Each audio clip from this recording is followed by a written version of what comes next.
Hear ye. Gather around, grab your blankets, and you might want a soda for this one and prepare to gasp because I have a bedtime story to tell. And this one's going to be about Adam. And remember, all names in the story have been changed to protect the fuckboys. You're welcome, bitch. As you can tell, it's going to be a little bit serious for me. So there's this guy, his name is Adam, and we went to the same high school, but we weren't cool and that much in high school. Like, I didn't really know him that much. So after high school, we linked up like one time. We got each other's numbers. We were cool, talking and all that. I consider Adam to be like a good friend. But then he, was asking for like nude pictures, or when we FaceTime, he asked me to take my shirt off or something like that. And like, he'd say it in like a joking way, but I knew like he was serious. So I was like, okay, he likes me. I'm not about to do this, with him. So I stopped talking to Adam for a long time. So one day he hit me up. I need everybody to pay attention to the following story. He hits me up and he was like, he had an acting gig or whatever. I was like, oh, cool. He was like, he was on Lifetime and some other stuff. I was like, oh, okay, cool. How you get that? Just talking to the guy. He was like, he hit up this agent. He gave me the agent's contact information. So I hit up the agent and was like, hi, it's me, da-da-da-da. The lady tells me about an audition or whatever, but it's more of like a explicit type of audition where, you come in, you wear a mask, and, people are supposed to perform certain acts. And I was like, well, what type of acts? Because, I'm not about to do no sex stuff. It's like, no, it's not sex, but it's like you have to be sensual. I was like, okay, we going to see. So, of course, I tell people, where I'm going to be, what time I'm going to be there, and how long I'm supposed to be there. Anyways, I pull up 20 minutes early, that's courtesy, pull up like 20 minutes early, and the agent's telling me, oh, no, you can't go into the house. Now, the house is just a regular looking house in Upper Marlboro.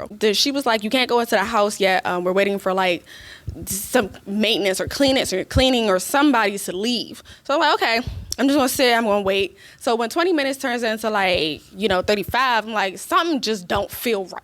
Something in me just did not feel right. I was like, okay, I'm about to leave. And the agent's like, oh, you're good. The person left. And I did see a lady walk out of the house. So it's like, okay, you're good. You can go inside, but you got going through the back. Boom, that's another red strike. I'm like, something still don't feel right. So I look, it's a big backyard. I'm looking around, everything was lit. It's bright outside, but I'm still, me looking at it now, I just feel stupid because things can still happen in the daylight. But I'm on the phone with somebody, talking to them, telling them exactly what's going on and stuff like that. So I walk in and there's one guy sitting there, and it's like a letter on the desk with an envelope, and you're of course supposed to get paid for this. It was like $100 or whatever. So I pick up the envelope, it was $100, immediately stuffed that in my boob. And then I'm looking, and it was like Vaseline and stuff on and baby oil on the joint. And in the letter, it was like I was supposed to touch this guy with the baby oil and stuff. And there was like a hidden camera in the house watching or something like that. I was like, okay, you could touch. That's fine. He wasn't naked. I wasn't naked. It was fine. I did that for maybe like 10 minutes, right? I stop and I'm looking around. I really don't see any cameras or nothing like that. So I'm like, okay. So I'm finished here. I got my $100. I can go. So the guy was like, hey, yeah, did you talk to the agent? She said we supposed to do like 2 scenes. I was like, that's not what she told me. I sit and I'm looking. I'm like, okay, I'm about to go. He said, well, maybe you should talk to her. So I texted the agent, or the agent actually texted me first. That's how I knew. The agent texted me and was like, yeah, it's supposed to be 2 scenes. And I knew it was something funny because she said the exact same thing that he had just said to me. So I was like, 2 scenes, okay.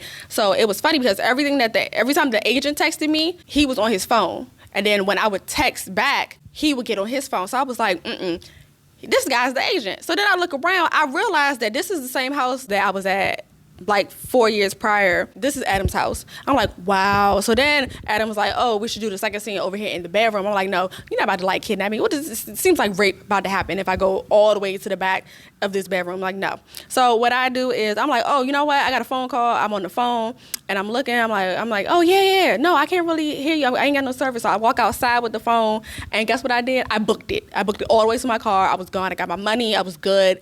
I'm gone. I texted Adam and I was like, oh, nice try, Adam. You almost had me, but I'm smarter than your average bear. And he was like texting the agent, and he was like, what are you talking about? This is the agent. Da da da. I was like, no, you're not slick.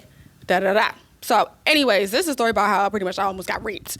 But Adam, I remember where you live. So, hope you got your feel for tonight. Sleep tight, don't let the bed bugs bite. And remember to breathe through your nose, and your bitch is ugly. Get it, Scotty Scoochie. All right, okay.